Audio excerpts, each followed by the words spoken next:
We've been in Matthew's Gospel, and the past few times that we've had our Matthew teaching, we had feedings of the 4,000, feedings of the 5,000. We've had these different events of things that are happening in and with around Jesus, Jesus crossing the Sea of Galilee and being on the water, and that being a surprise to everybody. And Jesus is continuing to travel around this region of the Sea of Galilee, and he's doing a lot of things. And so today we're going to be picking up the last verse of chapter 15, if you happen to have your Bible and want to follow along. So I tend to read out of the ESV, so I have the ESV for us.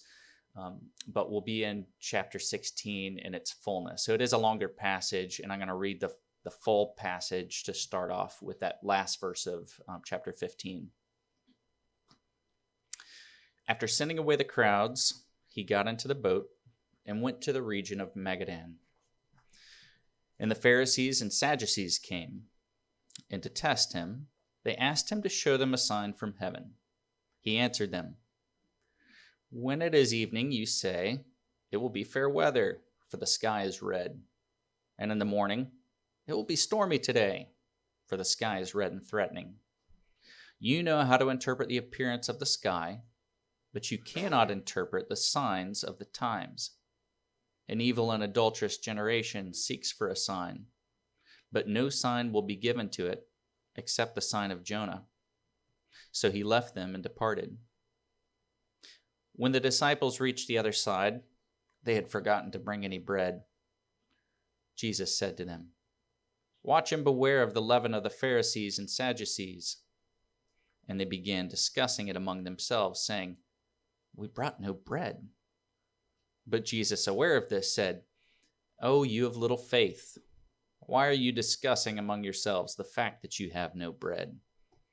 Do you not yet perceive? Do you not remember the 5 loaves for the 5,000, and how many baskets you gathered? Or the 7 loaves for the 4,000, and how many baskets you gathered? How is it that you fail to understand that I did not speak about bread? Beware of the leaven of the Pharisees and Sadducees."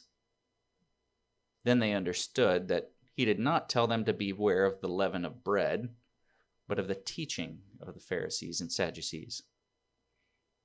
Now when Jesus came into the district of Caesarea Philippi, he asked his disciples, "Who do people say that the Son of Man is?" And they said, "Some say John the Baptist, others say Elijah, and others Jeremiah or one of the prophets." He said to them, "But who do you say that I am?" Simon Peter replied, "You are the Christ, the Son of the living God." And Jesus answered him, "Blessed are you, Simon Bar-Jonah, for flesh and blood has not revealed this to you, but my Father who is in heaven. And I tell you, you are Peter, and on this rock I will build my church, and the gates of hell shall not prevail against it. I will give you the keys of the kingdom of heaven, and whatever you bind on earth shall be bound in heaven, and whatever you loose on earth shall be loosed in heaven." Then he strictly charged the disciples to tell no one that he was the Christ. From that time, Jesus began to show his disciples that he must go to Jerusalem and suffer many things from the elders and chief priests and scribes, and be killed, and on the 3rd day be raised. And Peter took him aside and began to rebuke him, saying, "Far be it from you, Lord, this shall never happen to you." But he turned and said to Peter, "Get behind me, Satan. You are a hindrance to me, for you are not setting your mind on the things of God, but on the things of man." Then Jesus told his disciples, "If anyone would come after me, let him deny himself and take up his cross and follow me. For whoever would save his life will lose it, but whoever loses his life for my sake will find it. For what will it profit a man if he gains the whole world and forfeits his soul? Or what shall a man give in return for his soul? For the Son of Man is going to come with his angels in the glory of his Father, and then he will repay each person according to what he has done. Truly, I say to you, there are some standing here who will not taste death until they see the Son of Man coming into his kingdom. Grass withers and flower fades, but the word of our Lord stands forever. Matthew has been telling this story of Jesus, and he's been writing about these nature of kingdoms, kingdoms of people and kingdoms of God, the kingdom of men, the kingdom of Satan. And he continues to explain kingdoms and comes to the king of the kingdom. He comes to the kingdom of God himself with this question of who is Jesus? Okay, so who is Jesus is the pivotal focal point. It's the central issue of what Matthew is getting at. Who is he? Almost universally, he's recognized today as someone who lived 2,000 years ago. Everybody acknowledges, Jesus was real. That he's recognized as, to some degree, a wise teacher. It's pretty universal. And then above and beyond that, many people acknowledge that he has some degree of divine connection. Some acknowledge him as a prophet, one of many prophets. Some acknowledge him as a revelator, one who reveals from God. And someone who surprised the world as bringing new ideas and new types of teaching. But Matthew, one of Jesus' 12 disciples, he slows things down to tell us the story of how Jesus' identity is revealed, discussed, and acted upon. And so we give this, in Matthew 16, this discussion, this kind of expression of who is Jesus. And Matthew kind of walks us through an encounter with Pharisees and Sadducees, an encounter with the disciples, and then what does it mean to actually engage with who Jesus has revealed himself to be? Can we connect with that? What does it mean for us to incorporate Jesus' identity into what this life is about? It's not just an abstract, nice fact to know, but it's a life-altering reality.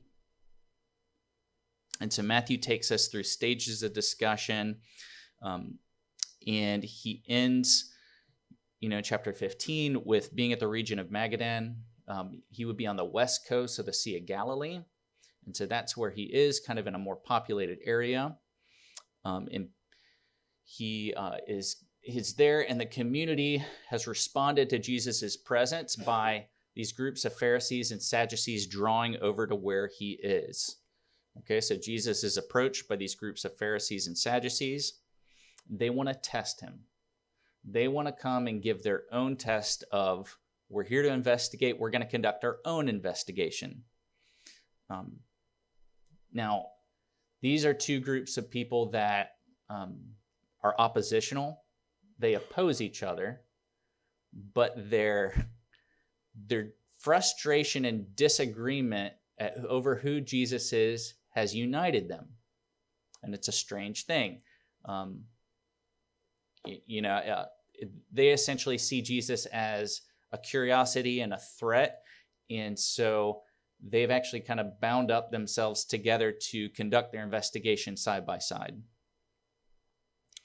So rather than accept who Jesus is based on the things that he's already done, his miracles, his teachings, his healings, they want to go and get, at their own request, in their own time, Jesus to do something to show them. And Jesus' response to them is consistent with how he responds throughout the Gospels. Jesus never conducts show and tell. He never, when he's challenged to present who he is or give a proof of himself, he never does that. He doesn't do it before Herod. He doesn't do it before Caesar. He stands his ground in who he is and what he's already revealed in his timing. And so this is very consistent with who he is. The miracles that he performs are always part of the purpose of his kingdom. They're not, hey, look at me because I can do this and this proves who I am. He heals the sick and restores the broken because that's the order of his kingdom. His arrival and the working out of his kingdom in that coming out of who he is just because of who he is, never as a proof. He meets the needs of the hungry not to win their favor or get an approval rating, but because he has compassion on them. He knows hunger and he cares for the hungry. And so his deeds are always about accomplishing his purposes, never about trying to prove himself.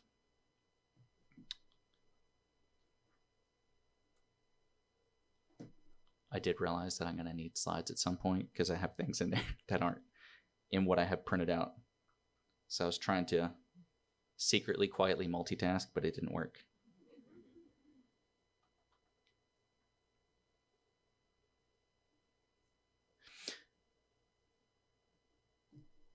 So rather than a simple yes or no, Jesus gives a somewhat kind of guarded, veiled response. Okay, so in verses 2 and 3, Jesus gives this as reply to their query of who he is. So he answers them. When it's evening, you say, it will be fair weather, for the sky's red. And in the morning, it'll be stormy today, for the sky's red and threatening. You know how to interpret the appearance of the sky, but you cannot interpret the signs of the times. So this is just simple weather reading. Red sky in the evening, we're going to have good weather in the morning. Red sky in the morning, we're going to have stormy, threatening weather. Can they see what's happening and interpret it? And so Jesus is saying, you've got it with the weather, good job for you, but you don't know how to understand who I am. In part, he's implying that they're overlooking who he is and what he's already shown to them. He's not among people to measure up to their standards and tests. And that kind of rings true to our hearts of if Jesus is who he says he will, and then we have our own lists that we're tempted to build that this is going to happen, or I'll experience this, or he'll reveal this. He doesn't operate that way. He doesn't bend to our will or our tests, but he presents himself for who he is. So he doesn't comply so that they can make a judgment about him based on their standards or criteria, but instead he speaks a word of judgment about them, and then he excuses himself. He steps out to continue the work of his kingdom. So his reply, and even an evil and adulterous generation seeks for a sign, but no sign will be given to it except the sign of Jonah. So they want to know who he is, and he calls them evil.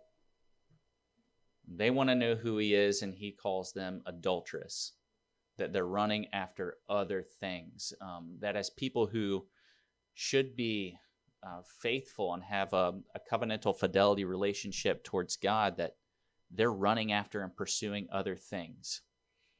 He kind of turns the lens back on them.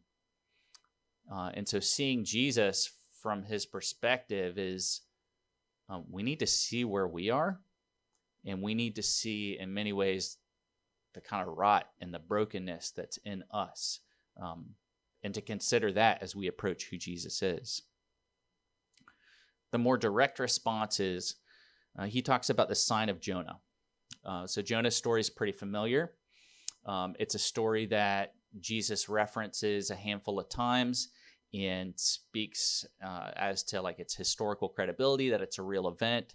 It's not just the thing that people talk about, that it's a nice kind of made up thing, but he's a real person, real prophet, real place and time, real events and occurrences. And so when he's talking about this sign of Jonah, he's talking about Jonah as prophet who is swallowed up in a watery grave by the great fish. He spends 3 days in the belly of the great fish. And after that, he's spewed out. He emerges out, and he's back on dry land, and he's back in the land of life. He's walking on dry land. The sun's shining on him. He's no longer in death and darkness in this place of decay. And so Jesus points to Jonah's 3 days, and he says, I'm going to show you the sign of Jonah.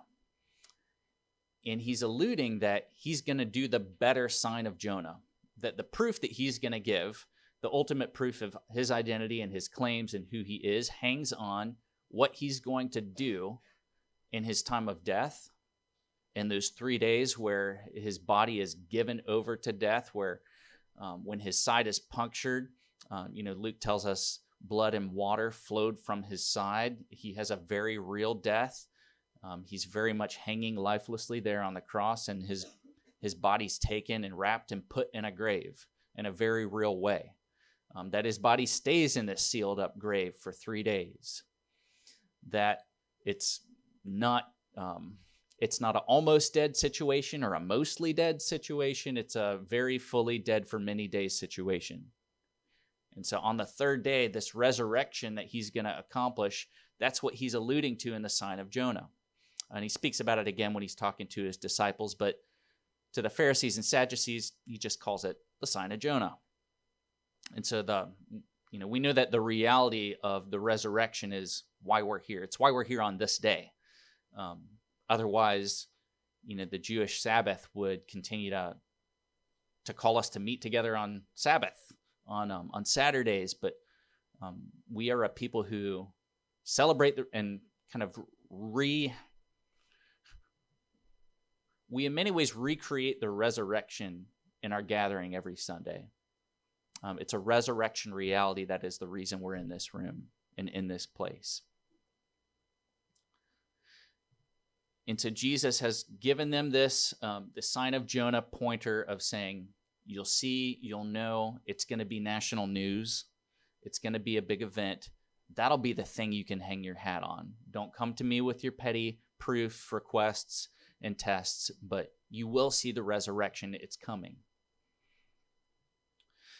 Jesus continues, and he's overlooked even by his own disciples in both his teaching and his identity. So picking back up verses 5 through 7. When the disciples reached the other side, they had forgotten to bring any bread. Jesus said to them, "Watch and beware of the leaven of the Pharisees and Sadducees." And they began discussing it among themselves, saying, "We brought no bread." Jesus gets them.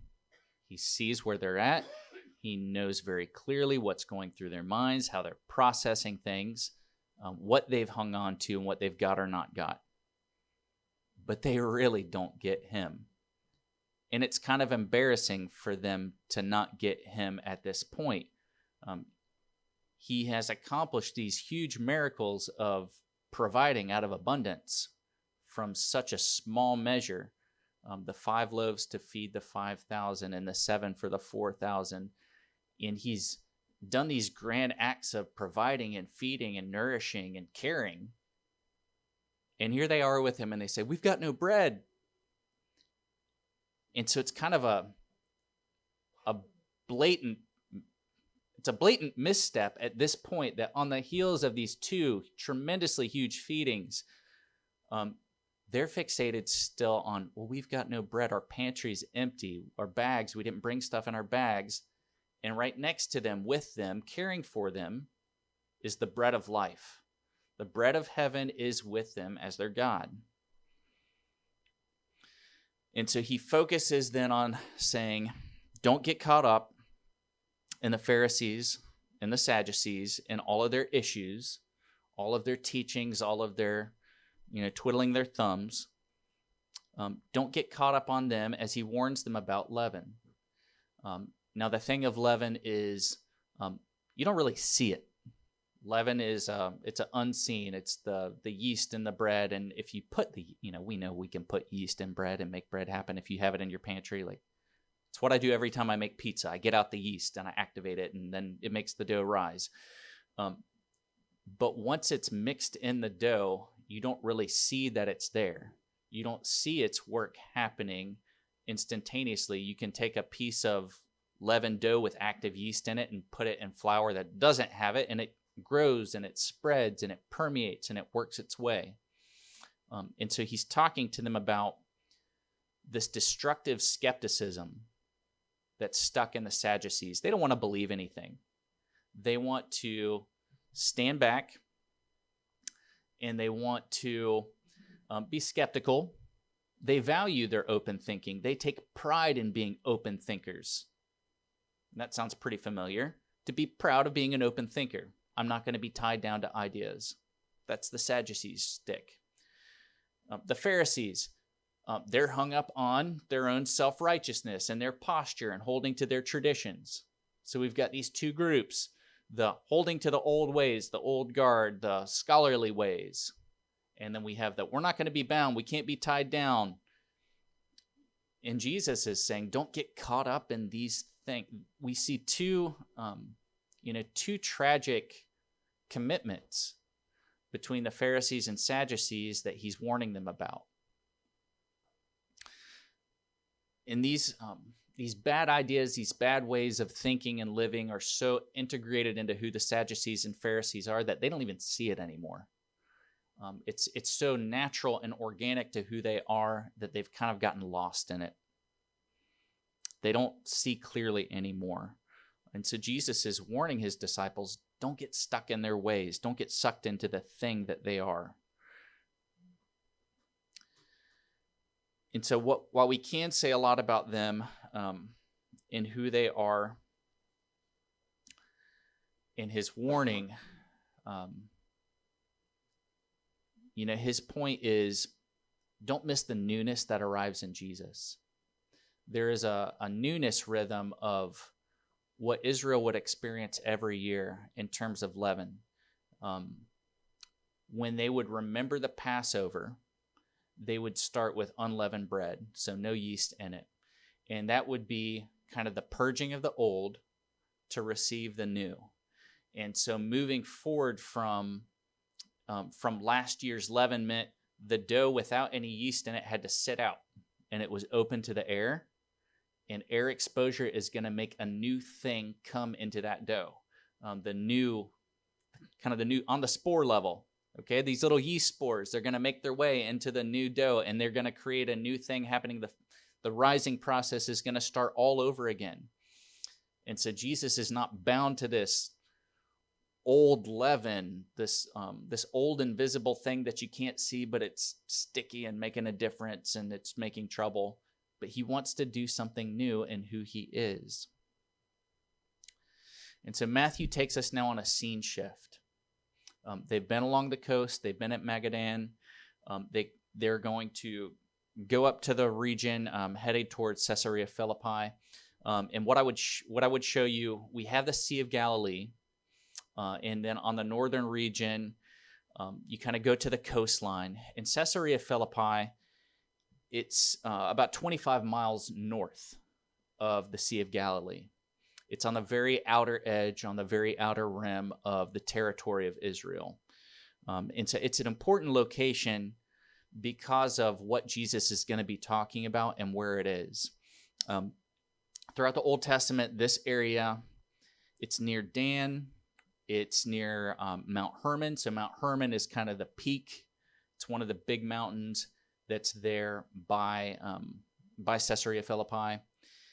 Historically, the big events that happen there, we have Baal worship that is practiced there.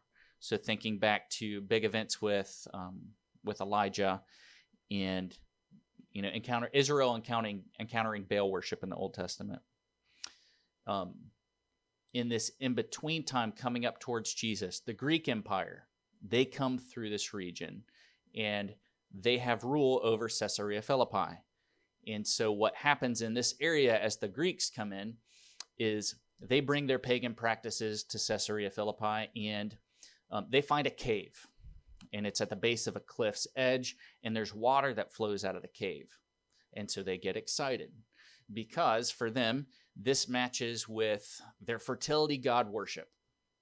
They have a god, Pan, who is their fertility god, and they set up a temple. They set up a temple at Caesarea Philippi at this cave where the river, it's a waterhead that flows into the Jordan. Okay, so they set up this temple there. And historically, even from there, the temples grow. The temples grow in Caesarea Philippi, not just the Greek temple to Pan, but there is, from Herod the Great, he builds and represents a temple to Caesar. Okay, so Caesar Augustus sets him up into power. And so he raises up this tower of honoring Caesar. of saying Caesar is a deity. We have our god worship set up, our temple to Caesar. We have our temple to Pan. We have even our temple to Zeus. And then there is this ceremonial sacrificial court where it's like the court of the goats, which is weird to say. But it was the goat court. And in the goat court, there were bad things that happened. Okay, there were not good things going on there.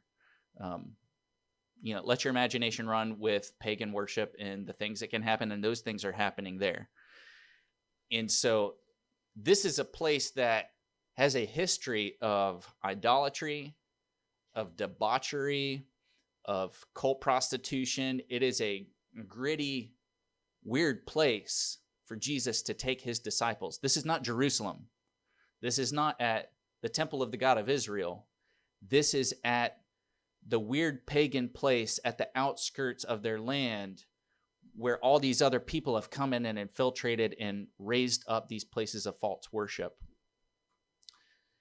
And so here in this place is where Jesus draws our attention to who he is in this backdrop. So verse 13, after the Sadducees and Pharisees have already investigated who are you, prove something for us, Jesus does a turn. He does a turn, and he turns towards his disciples, and he presses them with the question. He says, "Who do people say that the Son of Man is?" So who do people say that the Son of Man is? He doesn't just straight go into, okay, so they asked, and we were with them, but now here we're together, and so I'm going to catch you guys up. Let's work it out now. He doesn't do that. He has this progression. Who do people say that the Son of Man is? Now, Jesus starts with this self-title, the self-designation. It's the thing that he doesn't say, who do I am? He says the Son of Man, and that's kind of weird. It's like me saying, who is Mr. Walkup? We don't refer to ourselves with weird designations. We just use our names. But Jesus uses this Son of Man designation, and it's one that he uses more than anything else to point out that as Adam is a son of man, Adam is man, he's calling himself a son of man, and he's calling himself and pointing himself out in his humanity. He is a second Adam. So he's drawing out his full humanity. It's not an imagined humanity. It is a very real, very true humanity that's in him. And so the disciples, they give a handful of replies in verse 14 about the people. Some say John the Baptist. Well, he's dead. He's dead at this point. But some people are saying you're him. Some say Elijah. Well, that's kind of relative because this is where Elijah and the Baals and all the false worship stuff was happening. Others, Jeremiah, the weeping prophet, over the sadness of Israel and their condition, or one of the prophets. So he kind of has them run through this list about who the people say he is. And then we get to verse 15. He says to them, "But who do you say that I am?" Now, who do you as disciples, as people who have seen Jesus' miracles, seen his healings, who have been with him and heard his teachings, who are day in, day out with him, who do you say that I am? And Peter's boldness shows up.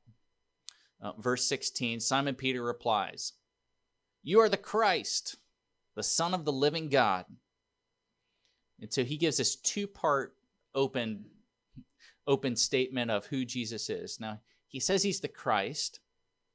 When he says he's the Christ, he's saying, you're the anointed one. You are the promised one.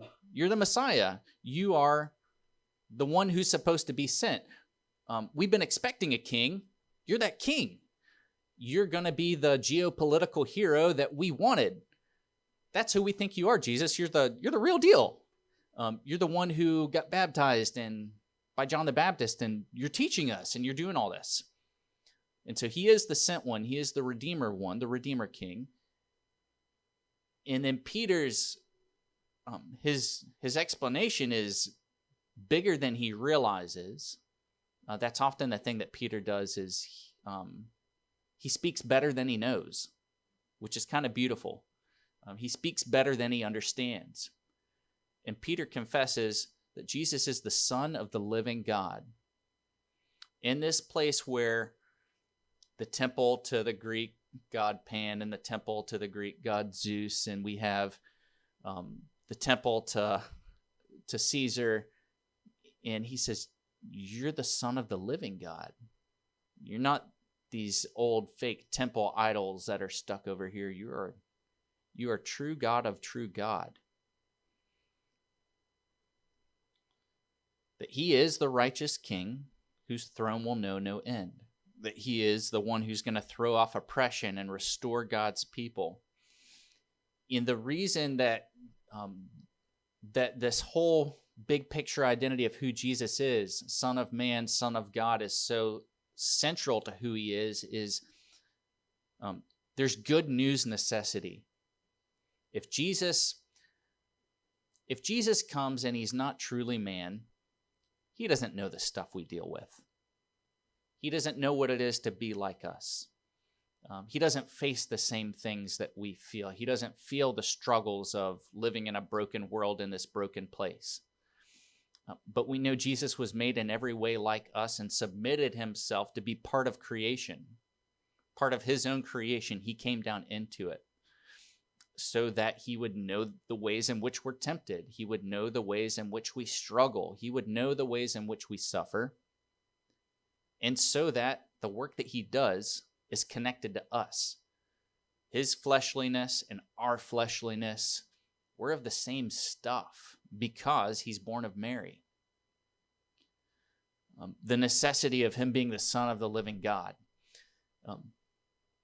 When we consider what he's going to do, and he's about to turn to what he's going to do, he's going to say, you need to know my capacity. You need to know my power.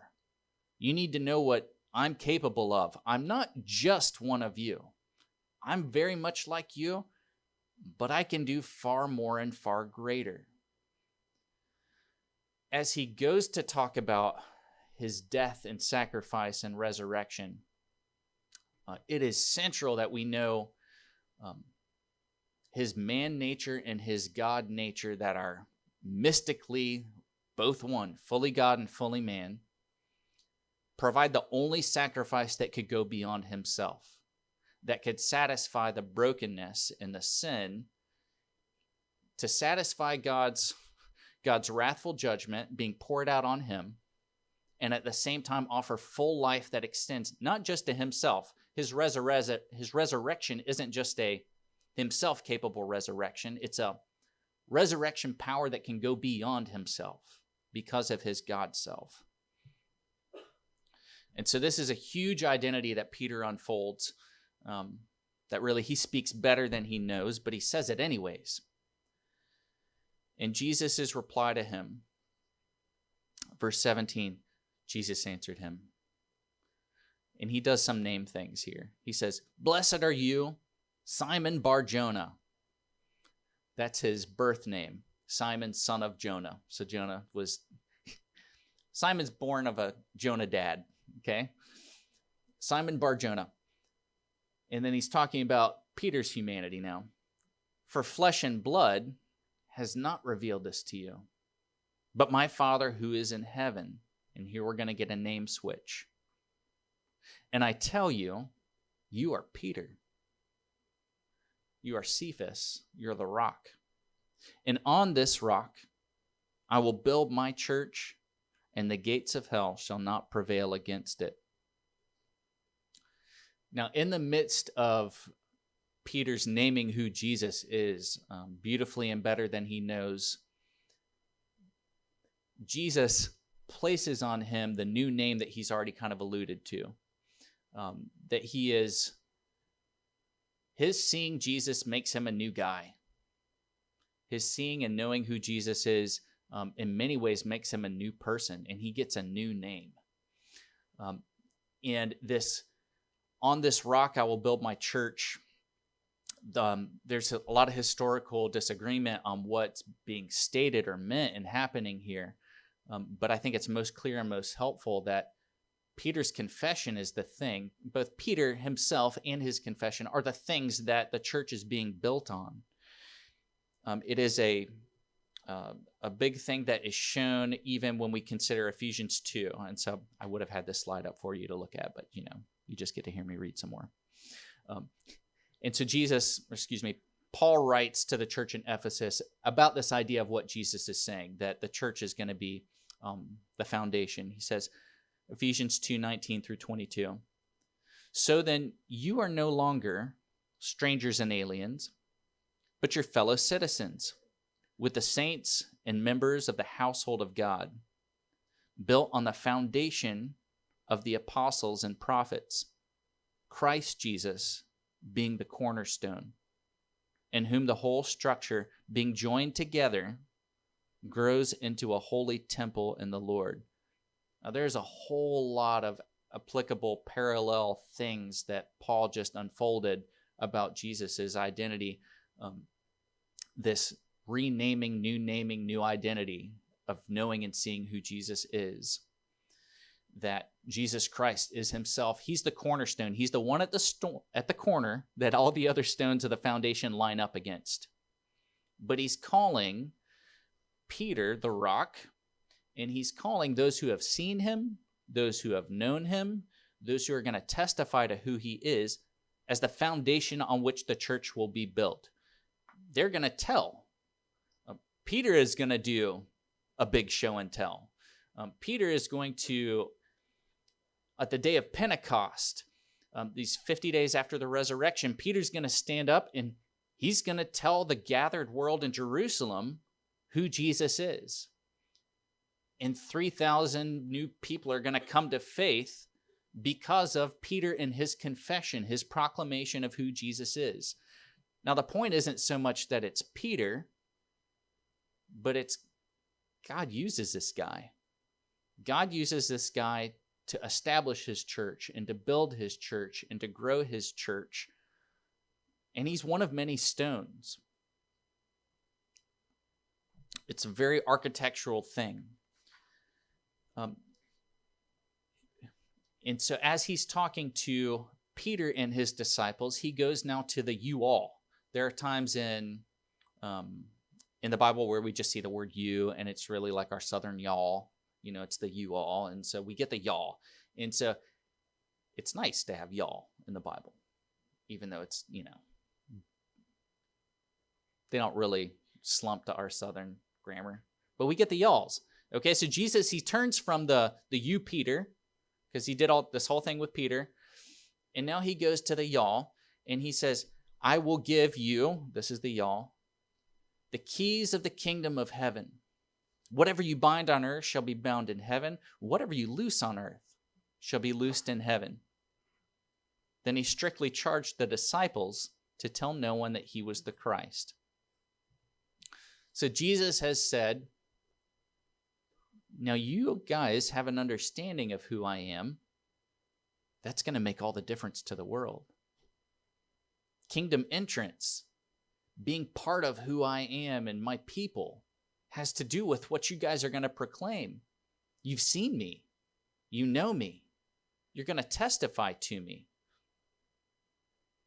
Be the integrity test of who I am, of what it is to see and know and be with Jesus, and what the Pharisees want to do with me, what the Sadducees want to do with me, what people who want to make me about religion or make me about just doing something new, but that I am the Son of Man and the Son of God.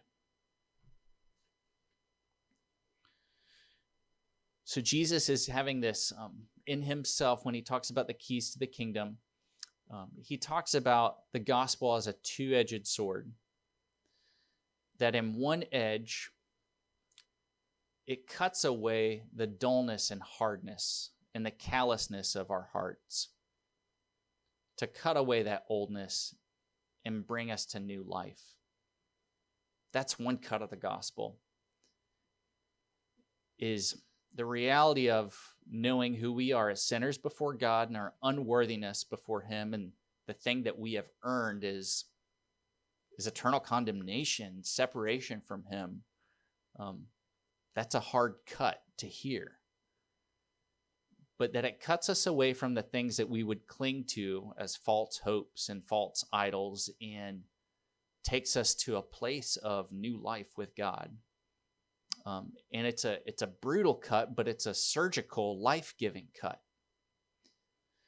The second cut of the gospel is those who hear good news and hear who Jesus is and say no thanks. And it's a cutting away further from him. It's a horrible cut. It's a mournful cut. It's a painful cut. It's a cut of devastation. But it's the second cut of the gospel for those who deny Christ and deny who he is and have no want of him, who would rather have idols instead of him. They're cut away. And so this keys to the kingdom is the nature of who he is, and the proclamation of who he is, and what effect that's going to have on the world and God's kingdom. Now, as he continues, after moving through his identity, he's going to talk about his purpose and what he's going to accomplish. Son of man, Son of God. Verse 21, he picks up, from that time, Jesus began to show his disciples that he must go to Jerusalem and suffer many things from the elders and chief priests and scribes, and be killed, and on the third day be raised. Those are hard things. That's not the kingdom they were expecting. We don't want our heroes to die. We want our heroes to look awesome. We want our heroes to go demolish people, to be uncrushable, we want champions of champions. But Jesus is saying his kingship is a kingship that comes to be crushed, that comes to take on sin and bear the weight of sin and bear the guilt and shame of sin. And Peter doesn't like hearing this. So he turns and he pulls Jesus aside. He does this little, let's have a sidebar. Hey, we got to talk, you and me. Because remember, I'm the one who said, you're the Christ and you're the Son of God. Remember, I know, I get you. And Peter took Jesus aside and he says, far be it from you, Lord. Don't do this. Don't be this type of king. This is a waste. Like, don't run yourself into the ground when you could be amazing. This shall never happen to you. Jesus, verse 23, he turns to Peter and says, get behind me, Satan. You are a hindrance to me, for you are not setting your mind on the things of God, but on the things of men. And if we're going to talk about a roller coaster that Peter just went through, where in this same passage, moments before, blessed are you, Simon Bar-Jonah, who flesh and blood have not revealed, but my Father has revealed to you this from heaven. Get behind me, Satan. You can't get as opposite of what it is to get words of affirmation and encouragement and say, you're seeing Jesus in one moment. You're right here with me, Peter. We got eyes together. We're fixed. And thankfully, at least, this whole thing doesn't happen in front of everybody else. He probably told everybody else about it later. Peter's affirmation is way more public than his rebuke. But Peter says this, or Jesus says these things to Peter, and it's really hard. It's a really hard thing to think of seeing Jesus in one moment and think you've got him figured out and think you understand what it is to know him and have life with him, to get him and his purpose. And so we're pressed with this reality of seeing and knowing Jesus, but then knowing what that means for us. Now, Jesus is in many ways very nice. Like he's great, right? He welcomes the children. He heals the sick. He cares for the broken, the downtrodden. His yoke is easy and his burden is light. He's gentle and lowly. He comes humble. He's not a big pomp guy. Okay? And then we get a Jesus who says hard things. We get a Jesus who says, the way of my kingdom is much different than you would do with me. You would make me about my benefits. You want to be saved? Okay. You don't want to go to hell? Okay, that sounds good, right? Like those are the things that we want Jesus for. Like, man, when my life comes to an end and I die, it'd be really good if I didn't go to hell. And so I should probably have Jesus. Like, that sounds pretty practical. My life is really miserable right now, and I'm sad and I'm lonely and I'm hurting from this thing. And so, like, I want another dose of Jesus. Like, give me a pick-me-up. That sounds good, right? Like, those are true and real things that Jesus is about. But that's not the fullness of who he is.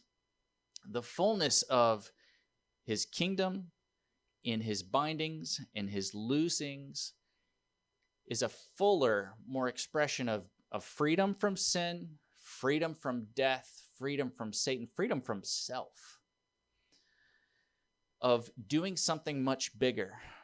And so he comes, Jesus, and he makes this statement. And it's a big statement that really we have to wrestle with and spend a lifetime trying to work out what it means for each of us in our own calling in life. But Jesus says this in verse 24 continued.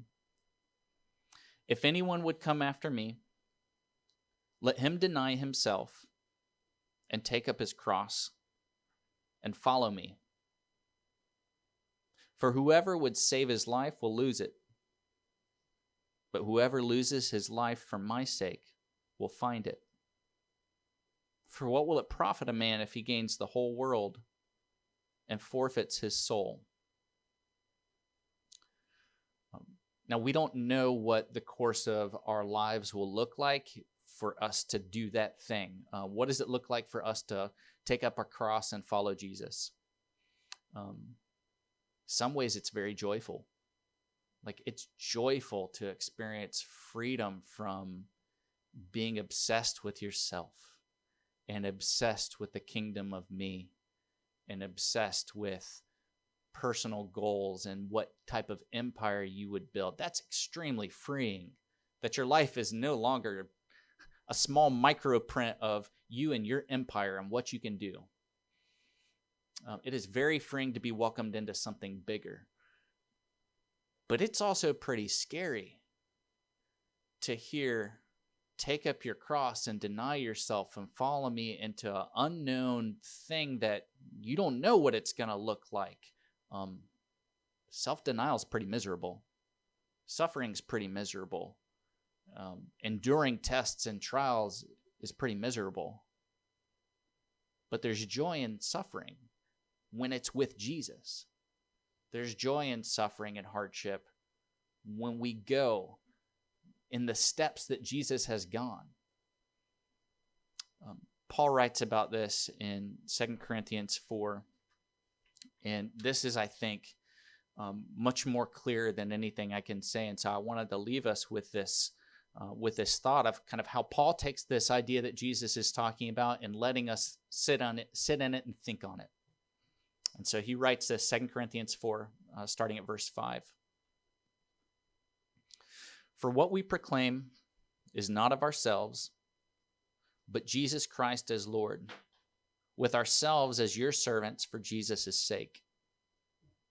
For God, who said, "Let light shine out of darkness," has shown light in our hearts, to give the light of the knowledge of the glory of God in the face of Jesus Christ. But we have this treasure in jars of clay, to show that the surpassing power belongs to God and not to us. We are afflicted in every way. This is some of the take up your cross and follow me. but not crushed, perplexed, but not driven to despair, persecuted, but not forsaken, struck down, but not destroyed, always carrying in the body the death of Jesus, so that the life of Jesus may also be manifested in our bodies. For we who live are always being given over to death for Jesus' sake, so that the life of Jesus also may be manifested in our mortal flesh. Now, Paul's context and his suffering is much different than our context and our challenges. None of us in our place and time are in Ocala going to be killed for following Jesus today, probably. You know, maybe we will, but probably not. That's not the season of life that we're in. It was the season of life that Paul was in, and that is many people's reality across the world today, but it doesn't happen to be ours. Our suffering and our context and our bearing our cross for Christ looks very different. It's something that's unique and distinct to us. In many ways, it means we're isolated from people that would live dramatically differently or choose dramatically differently or think you're a Christian idiot. There's a lot of people that just think you're an idiot if you're a Christian. And that's part of what we take on in our place and time.